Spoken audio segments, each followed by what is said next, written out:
Le jeune homme avait déjà perfectionné son couteau à découper les porcs jusqu'à un niveau inégalé. En n'utilisant même pas un dixième de sa force, il fendit la stèle de la porte du ciel en fer mystérieux, fabriquée par le dojo d'élu. Le bruit assourdissant attira rapidement l'attention du maître et des disciples du dojo. Cette stèle était si solide que même le meilleur combattant, classé numéro 1 sur la liste des épéistes, n'avait pas réussi à la fendre. Mais aujourd'hui, elle avait été brisée, ce qui montrait que l'homme qui l'avait fait possédait des compétences exceptionnelles. Le maître donna aussitôt l'ordre de retrouver cet homme. Ce que le maître ignorait, c'est que l'expert qu'il recherchait se trouvait déjà chez lui. De plus, cet homme était en réalité son fils, qu'il avait méprisé il y a 20 ans. À la naissance de ce dernier, le jeune homme n'avait pas de dentian, et son père, craignant que la nouvelle ne se répande et que l'on sache qu'il avait un fils incapable de pratiquer les arts martiaux, ordonna de le jeter sur une montagne, pour qu'il meure seul. Mais son père s'était trompé de jugement. Bien que le jeune homme n'eût pas de dentian, il possédait un corps rare et exceptionnel, celui du saint dragon de sang. Après avoir été recueilli par son maître, il manifesta un talent étonnant pour l'entraînement. En à peine une dizaine d'années, il surpassa son maître, et voyant que celui-ci n'avait plus rien à lui enseigner, le maître lui donna un pendentif en jade et lui ordonna de descendre de la montagne pour retrouver sa famille.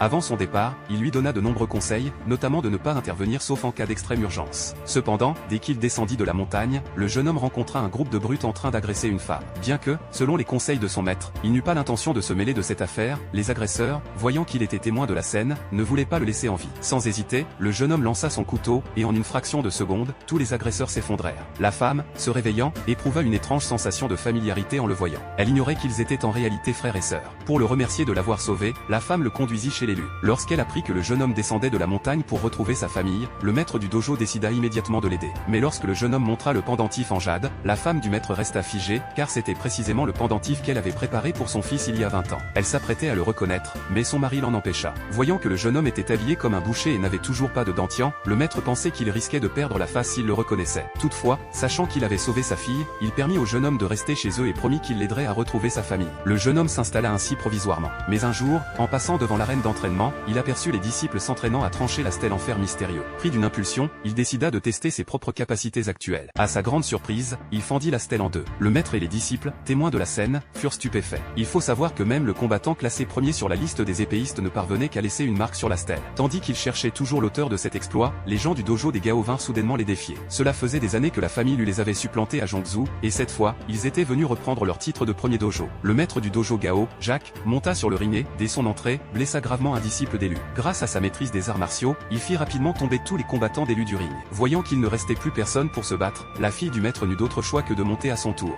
Mais après quelques échanges, elle fut rapidement vaincue. La mère, voyant sa fille sur le point d'être tuée, se précipita pour intervenir. Mais avant de le faire, elle ressentit un profond regret envers son fils disparu depuis si longtemps. Elle sortit donc le bracelet et se prépara à le reconnaître. Lorsque le jeune homme vit le pendentif et le bracelet réunis, il comprit alors que la femme devant lui était sa propre mère. Juste après ces paroles, elle se dirigea vers le ring pour sauver sa fille. En